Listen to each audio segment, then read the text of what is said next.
ನಿನ್ನೆ ನೀವು ಬಂಕ್ನಲ್ಲಿ 1 litre petrol ಹಾಕ್ಸಿದ್ರಿ ಅಲ್ವಾ?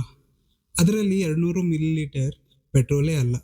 ಹೌದು, ಅದು ಭೂಮಿ ಆಳದಿಂದ ಬಂದದ್ದಲ್ಲ. ಅದು ಒಬ್ಬ ರೈತನ ಹೊಲದಲ್ಲಿ ಬೆಳೆದದ್ದು.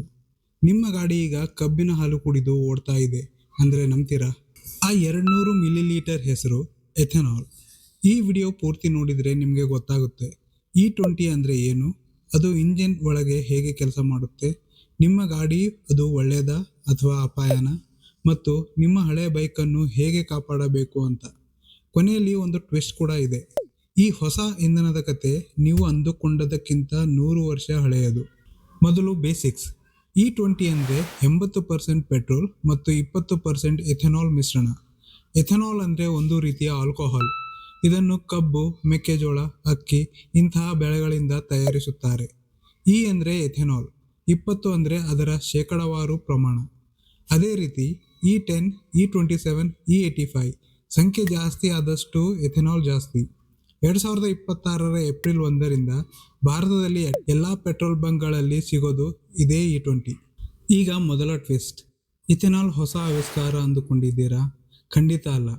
1908ರಲ್ಲಿ ಹೆನ್ರಿ ಫೋರ್ಡ್ ತಯಾರಿಸಿದ ಪ್ರಥಮ ಮಾಡೆಲ್ ಟಿ ಕಾರು ಎಥೆನಾಲ್ನಲ್ಲೂ ಓಡುವಂತೆ ವಿನ್ಯಾಸ ಆಗಿತ್ತು. ಫೋರ್ಡ್ ಎಥೆನಾಲನ್ನು ಭವಿಷ್ಯದ ಇಂಧನ ಅಂತ ಕರೆದಿದ್ರು. ಆದರೆ ಆಗ ಪೆಟ್ರೋಲ್ ತುಂಬ ಅಗ್ಗ ಇತ್ತು, ಹಾಗಾಗಿ ಪೆಟ್ರೋಲ್ ಗೆದ್ದದ್ದು. ಇಥೆನಾಲ್ ಮೂಲೆಗುಂಪಾಯಿತು. ಆಮೇಲೆ 1970ರ ದಶಕದಲ್ಲಿ ತೈಲ ಬಿಕ್ಕಟ್ಟು ಬಂದಾಗ ಬ್ರೆಜಿಲ್ ದೇಶ ಕಬ್ಬಿನಿಂದ ಇಥೆನಾಲ್ ತಯಾರಿಸಿ ಇಡೀ ಜಗತ್ತಿಗೆ ದಾರಿ ತೋರಿಸಿತು. ಇವತ್ತು ಬ್ರೆಜಿಲ್ನ ಗಾಡಿಗಳು 100% ಇಥೆನಾಲ್ನಲ್ಲಿ ಓಡುತ್ತವೆ. ಆದರೆ ಚಕ್ರ ಒಂದು ಸುತ್ತು ಬಂದು 100 ವರ್ಷದ ನಂತರ ಫೋರ್ಡ್ ಹೇಳಿದ್ದೇ ನಿಜ ಆಯಿತು. ಸರಿ, ಈಗ ಸೈನ್ಸ್ ಒಳಗೆ ಹೋಗೋಣ. ಇಂಜಿನ್ ಒಳಗೆ ಪೆಟ್ರೋಲ್ ಮತ್ತು ಗಾಳಿ ಸೇರಿ ಸ್ಫೋಟ ಆಗುತ್ತೆ. ಆ ಶಕ್ತಿಯೇ ಗಾಡಿ ಓಡಿಸೋದು. ಎಥೆನಾಲ್ನ ವಿಶೇಷ ಏನಂದರೆ ಅದರ ಅಣುವಿನ ಒಳಗೆ ಆಕ್ಸಿಜನ್ ಇದೆ. ಹಾಗಾಗಿ ಅದು ಪೆಟ್ರೋಲ್ಗಿಂತ ಪೂರ್ಣವಾಗಿ ಶುದ್ಧವಾಗಿ ಉರಿಯುತ್ತೆ, ಹೊಗೆ ಕಡಿಮೆ. ಇನ್ನೊಂದು ವಿಷಯ, ಎಥೆನಾಲ್ ಆಕ್ಟೇನ್ ಸಂಖ್ಯೆ ಸುಮಾರು 108. ಸಾಮಾನ್ಯ ಪೆಟ್ರೋಲ್ನದ್ದು ಸುಮಾರು 84. ಆಕ್ಟೇನ್ ಜಾಸ್ತಿ ಇದ್ದರೆ ಇಂಧನ ಸಮಯಕ್ಕೆ ಮುಂಚೆ ಸಿಡಿಯಲ್ಲ, ಇಂಜಿನ್ ನಾಕಿಂಗ್ ಆಗಲ್ಲ. ಇದಕ್ಕೆ E20 ಗಾಡಿಗಳಲ್ಲಿ ಪಿಕಪ್ ಚೆನ್ನಾಗಿರುತ್ತೆ ಅಂತ ಹೇಳೋದು. ಆದರೆ ಇಲ್ಲಿ ಒಂದು ಪ್ರಶ್ನೆ ಬರುತ್ತೆ. ಭಾರತ ಯಾಕೆ ಇಷ್ಟು ಒತ್ತಾಯದಿಂದ E20 ತಂದಿದೆ? 3 ದೊಡ್ಡ ಕಾರಣಗಳಿವೆ. 1. ದುಡ್ಡು. ನಾವು ಬಳಸೋ ಕಚ್ಚಾ ತೈಲದ ಬಹುಪಾಲು ವಿದೇಶದಿಂದ ತರಿಸ್ತೀವಿ. ಎಥೆನಾಲ್ ಬೆರೆಸೋದ್ರಿಂದ ಇದುವರೆಗೆ ಸುಮಾರು 1,40,000 ಕೋಟಿ ರೂಪಾಯಿಗಳು ಹೆಚ್ಚು ವಿದೇಶ ವಿನಿಮಯ ಉಳಿತಾಯ ಆಗಿದೆ. 2. ರೈತರು. ಎಥೆನಾಲ್ ನಮ್ಮ ಹೊಲದಲ್ಲೇ ಬೆಳೆಯುತ್ತೆ. ಈ ಯೋಜನೆಯಿಂದ ರೈತರಿಗೆ 1,75,000 ಕೋಟಿಗೂ ಹೆಚ್ಚು ಹಣ ಸಂದಾಯ ಆಗಿದೆ. 3. ಪರಿಸರ. ಕಬ್ಬಿನ ಎಥೆನಾಲ್ ಪೆಟ್ರೋಲ್ಗಿಂತ ಸುಮಾರು 65% ಕಡಿಮೆ ಹಸಿರು ಮನೆಯ ಅನಿಲ ಹೊರಸೂಸುತ್ತೆ ಅಂತ ಅಧ್ಯಯನ ಹೇಳುತ್ತೆ. ವೇಗ ನೋಡಿ. 2014ರಲ್ಲಿ ಪೆಟ್ರೋಲ್ನಲ್ಲಿ ಎಥೆನಾಲ್ ಪ್ರಮಾಣ ಕೇವಲ 1.5% ಇತ್ತು. 2022ರಲ್ಲಿ 10% ಆಯಿತು. 2025ರಲ್ಲಿ 20% ತಲುಪಿತು. ಗುರಿಗಿಂತ 5 ವರ್ಷ ಮುಂಚೆ. ಮತ್ತು 2026ರ ಏಪ್ರಿಲ್ನಿಂದ E20 ಇಡೀ ದೇಶದಕ್ಕೆ ಕಡ್ಡಾಯ ಆಯಿತು. ಆದರೆ ಈಗ ನಿಮಗೆ ಆಯ್ಕೆಯೇ ಇಲ್ಲ. ಬಂಕ್ನಲ್ಲಿ ಸಿಗೋದು ಇದು ಒಂದೇ. ಎಲ್ಲ ಚೆನ್ನಾಗಿದೆ ಅನ್ನಿಸ್ತಿದೆಯಾ? ಇಲ್ಲೇ ಬರುತ್ತೆ ಎರಡನೇ ಟ್ವಿಸ್ಟ್. ಎಥೆನಾಲ್ಗೆ ಒಂದು ದೌರ್ಬಲ್ಯ ಇದೆ. 1 ಲೀಟರ್ ಎಥೆನಾಲ್ನಲ್ಲಿ ಇರುವ ಶಕ್ತಿ 1 ಲೀಟರ್ ಪೆಟ್ರೋಲ್ಗಿಂತ ಸುಮಾರು 1/3 ಭಾಗ ಕಡಿಮೆ. ಸರಳವಾಗಿ ಹೇಳಿದರೆ, 1 ತಟ್ಟೆ ಅನ್ನದ ಜಾಗದಲ್ಲಿ 1 ತಟ್ಟೆ ಸಲಾಡ್ ತಿಂದ ಹಾಗೆ. ಹೊಟ್ಟೆ ತುಂಬುತ್ತೆ, ಆದರೆ ಶಕ್ತಿ ಸ್ವಲ್ಪ ಕಡಿಮೆ. ಅದಕ್ಕೆ E20 ಬಳಸಿದಾಗ ಮೈಲೇಜ್ ಸ್ವಲ್ಪ ಇಳಿಯುತ್ತೆ. ಹೊಸ E20ಗಾಗಿ ಟ್ಯೂನ್ ಆದ ಗಾಡಿಗಳಲ್ಲಿ ಸುಮಾರು 1-2%, ಹಳೆ ಗಾಡಿಗಳಲ್ಲಿ 3-6%, ಕೆಲವರು ಇನ್ನೂ ಜಾಸ್ತಿ ಇಳಿದಿದೆ ಅಂತ ವರದಿ ಮಾಡಿದ್ದಾರೆ. ಹಾಗಾದರೆ ನಿಮ್ಮ ಗಾಡಿ ಸೇಫಾ? ಇದು ಗಾಡಿಯ ವಯಸ್ಸಿನ ಮೇಲೆ ನಿಂತಿದೆ. 2023ರ ಏಪ್ರಿಲ್ ನಂತರ ತಯಾರಾದ ಎಲ್ಲ ಗಾಡಿಗಳ ಬಿಡಿ ಭಾಗಗಳು E20ಗೆ ಹೊಂದುವಂತಿವೆ. 2025ರ ನಂತರದ ಗಾಡಿಗಳಂತೂ E20ಗಾಗಿಯೇ ಟ್ಯೂನ್ ಆಗಿವೆ. ಇವರಿಗೆ ಯಾವ ಚಿಂತೆಯೂ ಇಲ್ಲ. ಆದರೆ 2023ಕ್ಕಿಂತ ಹಳೆ ಗಾಡಿಗಳು, ಅದರಲ್ಲೂ BS3, BS4 ಕಾಲದ ಬೈಕು, ಕಾರುಗಳು, ಇವು ತಯಾರಾಗಿದ್ದು E0 ಅಥವಾ E10 ಪೆಟ್ರೋಲ್ಗಾಗಿ. ಅವುಗಳಿಗೆ ಸ್ವಲ್ಪ ಎಚ್ಚರಿಕೆ ಬೇಕು. ನಿಮ್ಮ ಗಾಡಿಯ ಮ್ಯಾನ್ಯುಯಲ್ ಅಥವಾ ಪೆಟ್ರೋಲ್ ಟ್ಯಾಂಕ್ ಮುಚ್ಚಳದ ಹತ್ತಿರ ಇರುವ ಸ್ಟಿಕ್ಕರ್ ನೋಡಿ. E20 ಅಂತ ಬರೆದಿದ್ರೆ ನೀವು ಸೇಫ್. ಹಳೆ ಗಾಡಿಗಳಿಗೆ ಎಥೆನಾಲ್ ಮಾಡುವ ಕಿತಾಪತಿ 3 ವಿಧ. 1. ಎಥೆನಾಲ್ಗೆ ರಬ್ಬರ್ ಜೊತೆ ಆಗಿ ಬರಲ್ಲ. ಹಳೆಯ ಫ್ಯೂಲ್ ಪಂಪ್, ಸೀಲ್, ಗ್ಯಾಸ್ಕೆಟ್ ಇವು ಕಾಲಕ್ರಮೇಣ ಒಣಗಿ ಬಿರಕು ಬಿಡಬಹುದು. 2. ಎಥೆನಾಲ್ಗೆ ನೀರಿನ ಮೇಲೆ ಪ್ರೀತಿ ಜಾಸ್ತಿ. ಅದು ಗಾಳಿಯಿಂದ ತೇವಾಂಶ ಹೀರಿಕೊಳ್ಳುತ್ತೆ. ಇದರಿಂದ ಕಬ್ಬಿಣದ ಟ್ಯಾಂಕ್ ಒಳಗೆ ತುಕ್ಕು ಬರುವ ಸಾಧ್ಯತೆ ಜಾಸ್ತಿ. 3. ಎಥೆನಾಲ್ ಒಳ್ಳೆ ಕ್ಲೀನರ್ ಕೂಡ. ಟ್ಯಾಂಕ್ನಲ್ಲಿ ವರ್ಷಗಳಿಂದ ಕೂತಿದ್ದ ಕೊಳೆಯನ್ನು ಕಿತ್ತು ತಂದು ಫ್ಯೂಲ್ ಫಿಲ್ಟರ್ ಕಟ್ಟಿಸಿಬಿಡಬಹುದು. ಆದರೆ ಒಂದು ಸಮಾಧಾನ, ಇದೆಲ್ಲ ನಿಧಾನವಾಗಿ ಆಗುವ ಪ್ರಕ್ರಿಯೆ. ಒಂದೇ ದಿನದಲ್ಲಿ ಎಂಜಿನ್ ಹಾಳಾಗುತ್ತೆ ಅನ್ನೋದು ಸುಳ್ಳು. ಹಾಗಾದರೆ ಒಟ್ಟಾರೆ ತೀರ್ಪು ಏನು? ದೇಶದ ದೃಷ್ಟಿಯಿಂದ E20 ಒಳ್ಳೆಯ ಹೆಜ್ಜೆ. ದುಡ್ಡು ಉಳಿಯುತ್ತೆ, ರೈತರಿಗೆ ಲಾಭ, ಹೊಗೆ ಕಡಿಮೆ.